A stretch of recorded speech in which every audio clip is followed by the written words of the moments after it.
Hey there, welcome back to another episode of the Working Mumma Podcast.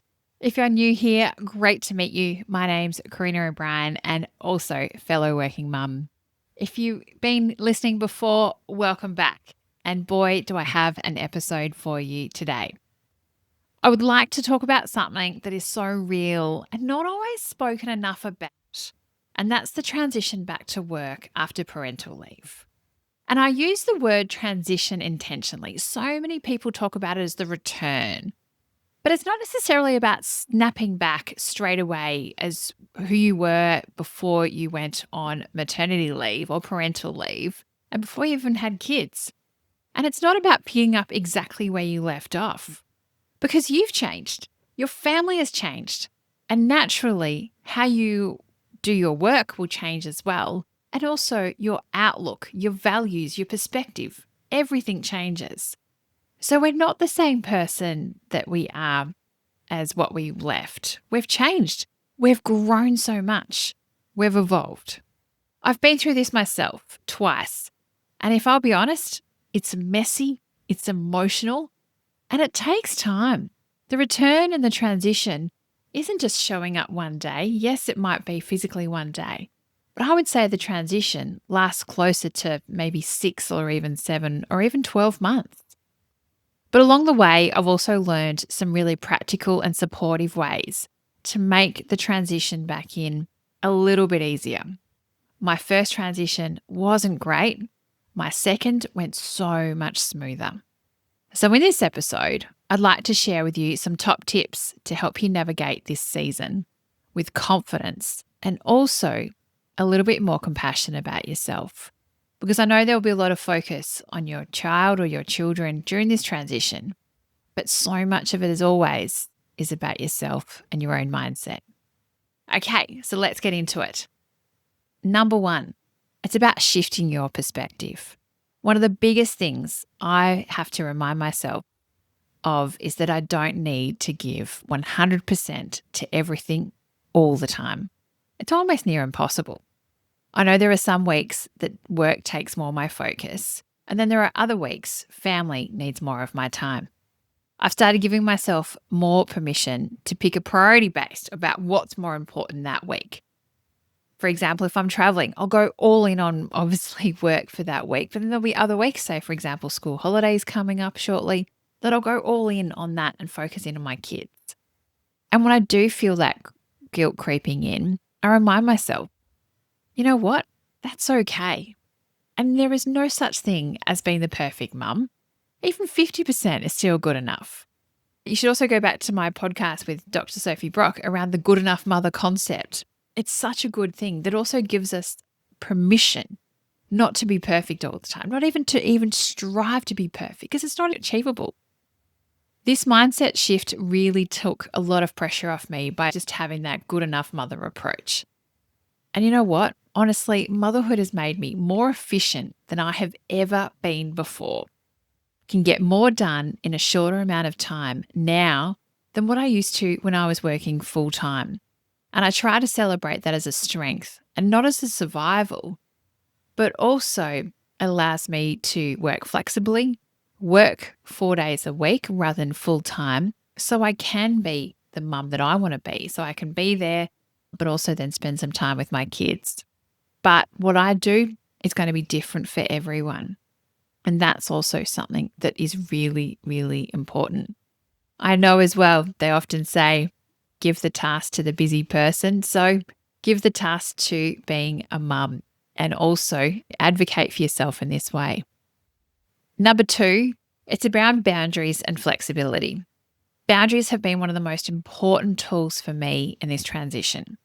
I had to sit down and get clear on my hard boundaries, my non-negotiables, like leaving work at a certain time so I could catch the train home, be home for family dinner. Could also be so you could then do the childcare pickup, maybe make school events.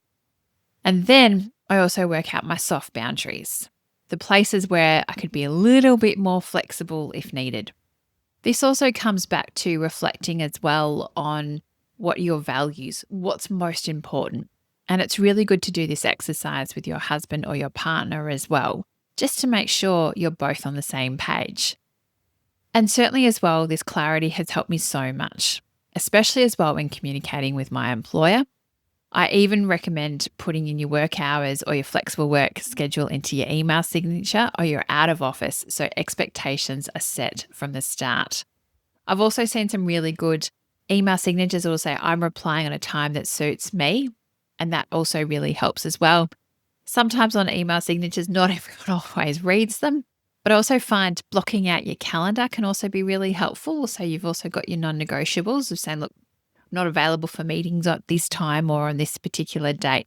There's so many different ways that you can do this. So hopefully you find something. I also do have other episodes that relate back into tips around flexible work. But also here's the other side. Boundaries work best when paired with flexibility. I've learned not to expect perfectionism from myself in either role. As I said, the good enough parent. I'm not parenting like I don't work, and I'm not working like I don't have kids. For me, it's all about work-life integration, not work-life separation. I even hear people saying, I want to try and get balance. And for me, as I said, it's all about the integration between my work life and my family life. I want to be a role model for my kids to show them, yes, I can be a mum and I can still be having a good, successful career. But it does take work, and it is about some boundaries. But at the same time, I often call it a debits and credits about flexibility. Flexibility from my employer, but also flexibility from my side as well. And if your workplace has opportunities like business trips, don't be afraid to take them. I know there can be some guilt around, oh my goodness, can I leave my kids and things like that. There are two parents. I'm sure you're doing the lion's share of it. You no doubt deserve also a night off. Having a night in a hotel bed by yourself can sometimes be just what you need to recharge, even if you are on a work trip. But definitely take up the opportunity. I've done it many, many times. And I have to say, those hugs when you get home from a work trip are amazing. Now, part number 3, it's about letting go of perfectionism and also judgment. And to be honest, perfectionism tendencies can really take a real hit when you become a working mum. There is going to be the time when you miss an email from school or childcare. There might be a forgotten event, or even sent your kid maybe in the wrong outfit and it's sports day, but it's not really sports day. You know what? Everyone has been there. But instead of beating yourself up, tell yourself, this is good enough and I'm doing my best. There are lots of balls to juggle. Only last week, I was dropping my eldest son off at school, and literally on the way to school, he said, Mum, I'm going to be doing the welcome to country at assembly. And I was gutted because he told me literally 30 seconds before I dropped him off.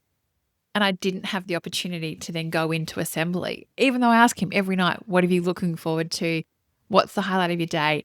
He didn't tell me, but he said he was nervous and told me all about it. But it was one of those things, I had guilt of going, I wasn't there. I didn't see this moment. I didn't know about it. So then I also had to go, well, there was a bit of guilt and I couldn't change something. So it was just hard there. But it's one of those things. I'm doing my best. And judgment, you know what? That's a whole other layer. People are going to have opinions about your decisions. It might be about if you're going back full-time, part-time, the hours that you're doing, the way that you're working, where you're working. No doubt there are going to be opinions on everything. But here's the truth. No one else lives your life. And I know a lot of women have to practice saying, even if only to do this myself, this works for us. And you know what? That's all that matters. What works for you and your family and in your situation is going to be different to me. And it's different to the next person again. But that is what is most important. What works for you on how you navigate the juggle. I've also learned to ignore the unsolicited advice that comes with parenthood. You get so much of it, where it's about feeding, sleeping, toilet training, working hours. But as well, it's about trusting your instincts. And this has always served me better than trying to live up to someone else's expectations. Or even just accepting the good enough mother approach and just accept that's what it is. And also lowering probably my expectations as well in some regards. Part number 4 And that's about prioritizing myself and also recognizing and accepting the identity shift that has come. A big shift for me has also been about making time for myself. And you have to be so conscious about this. And it is so hard. It's not just about squeezing it in, but actually scheduling it, protecting it, and giving myself the permission to enjoy it. I try and do this on the weekends and actually go for a run, either Saturday or Sunday. It's my way to de-stress. Didn't go for one over the weekend, and my goodness, I can really feel it in my nervous system, in my stress levels, everything, that I haven't gone for a run. But I need to really prioritize it. And it's something that we do. We often will focus on everyone else and we'll put ourselves last. But actually, through this transition as well, you really need to listen to yourself, acknowledge it, and find ways to manage it as well. And as I said, what works for me is probably going to be different for you. So this could be a coffee alone, taking yourself off to a local coffee shop, could be going for a walk, doing some exercise. And with exercise, there is scientific benefits to show that around doing that. Could easily be sitting quietly with a book, could be journaling. There are so many different things. But it's about as well using these different moments or even taking the micro moments to actually fuel and top up your energy. I've also realized as well during my journey that my identity is more than just mum, mummy, mama, being said 1,000 times a day, or employee. My identity has shifted so much, and I see that being a mum, but also an employee, is just one part of it. I did a podcast episode with Emma Lovell, and she sort of more put this like a puzzle, that this is just one piece of a bigger puzzle.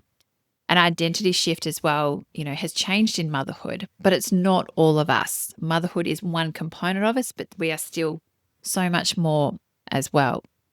And our identities as well shift with the seasons of life. And you know what? That's okay.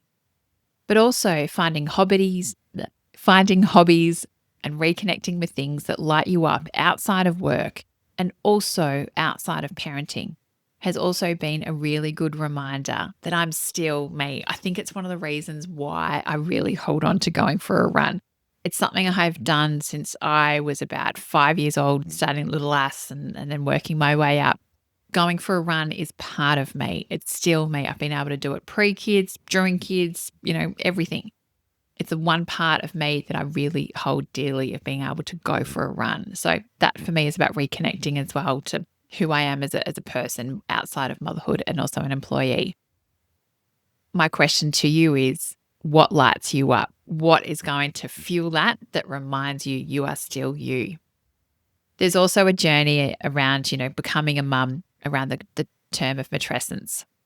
Fantastic term. Again, I've also done some great episodes. Definitely check out the one with Louise East around matrescence, but that's the journey of becoming a mum.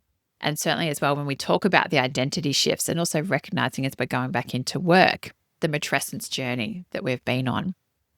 And another part as well is the self-care. And it's also about being willing to delegate. I know that we take on so much. Even this week as Father's Day, there was a Father's Day breakfast coming up for school. That wasn't, you right to organize it. Yes. You right to organize. Yes. Last night, what's the link? I'm thinking he's been on the same WhatsApp group as what I have. Still hasn't got it. I still had to send it to him, but I was like, nope, I've had to delegate that responsibility. Let him take ownership. I've also done it for school holidays in week 2 for this coming term. So we're interested to see how that goes. But I've certainly as well had to learn how to share responsibilities at home. So it's not all on my shoulders. Sometimes it's, easy to do. But I've definitely as well delegated things like getting a cleaner, which has definitely been like, if you can afford to do it, highly recommend it. But also, dividing the cooking and different chores at home. Definitely as well, have that conversation with your partner or your husband about the return and your transition back into work. Who's going to be doing what? And even just like in a work setting, you might have a review process about how things are going. Have one at home. So maybe after a week or even a month and at different check-in points, have that conversation with your partner and your husband and say, look, how's things going? How's it going for you? What's working? What's not? How's it going for yourself? Reflect, just so you're on the same page, because it can be quite tense if you're feeling like you're doing all the drop-off pickups you're doing everything and your husband, your partner is actually not doing any, that's unfair. And then you'll get really resentful. So it's really important as well that you have those conversations. Because, if you're running on empty, everyone feels it. Mums are the heartbeat of the family. If looking after yourself isn't selfish, it's what you are doing is keeping everything else moving. And now part number 5, it's some practical tips for returning into work and transitioning back. A few practical things that have helped me settle in. Treat yourself like a new employee. Ask questions. Ask to go on the induction program if they've got one.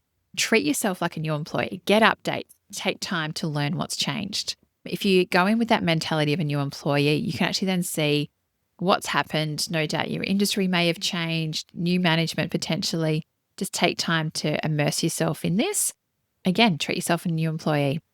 Also, block out time in your day, particularly in that first half an hour, if you have to start at now at 9, just to get through your emails and just to get yourself prepared for the day. Getting the kids out the door is, your first shift of the day and you're already coming in for the second one. You've no doubt had battles and maybe got lunches, changed nappies, dealing with sick kids or something like that. You've already done the first shift. So getting to work, you're like, oh my goodness, I can actually now go to the toilet in peace and have lunch on my own without someone climbing over me. And you know what? You deserve that breather. So get yourself that coffee on the way in and enjoy it. Focus on the outcomes as well, not the hours. There's so much focus around, say, part-time work and part-time hours and things like that. But you know what? You're probably working part-time or, reduced hours and things, but your probably output is going to be similar to maybe when you've returned just because of now how efficient you are. I know that now that I achieve more in the part-time hours. Get agreements as well around flexibility in writing. Rather than we'll see how it goes, can quickly turn into confusion later. There's also legislation in Australia that supports flexible working. And also don't underestimate the small joys, like that solo train ride, a solo hot coffee, or even a quiet bathroom break. And those little resets matter. So the transition back into work can be, no doubt, an emotional roller coaster, but you can do it. It's also really good to actually take a moment, reflect on how far you've come and the journey you've already had as a mum, and you're bringing that new experience into the person you are returning into work. And the biggest lesson for me has been this: you can't be everything to everyone all the time, and you don't need to be. Being a good enough parent and a good enough employee and a good enough human is so much more than enough. This is your transition, not anyone else's. So I'm not saying how to do it. These are just more thought starters and some tips. Some days you'll miss being at home. Other days you'll be enjoying being stuck in at work and realize you didn't think about home for a while. Both are okay. There's no one perfect way, and there's no one to be telling you how to feel. Probably some people may, but there's no right or wrong way. And if you ever doubt yourself, remember this: working mums are bloody amazing and incredible human beings. We time manage, we multitask, we adapt, and we grow stronger every single day. We're also raising tiny little humans that are no doubt opinionated and giving you an absolute a roller coaster of emotions all before you get to work. And in doing all of that, we are role modeling resilience and independence for our kids. And that's something to be so proud of. So as you transition back into work, hold on to those thoughts that you can also be a loving parent and you can also be a capable employee. You are allowed to be a good enough mum, and you're also allowed to be a good enough employee. But you know what as well? At the end of the day, those cuddles when you get home or the pickup from childcare make it all worthwhile. Thanks so much for listening to this episode. And if it resonated with you, I would love if you could share it with another mum who's preparing or going through her own transition back into work. You're not alone, and you've absolutely got this. Also, just quickly, if you could leave a rating and review on Apple Podcasts, that would be sensational. So until next time, have a great day.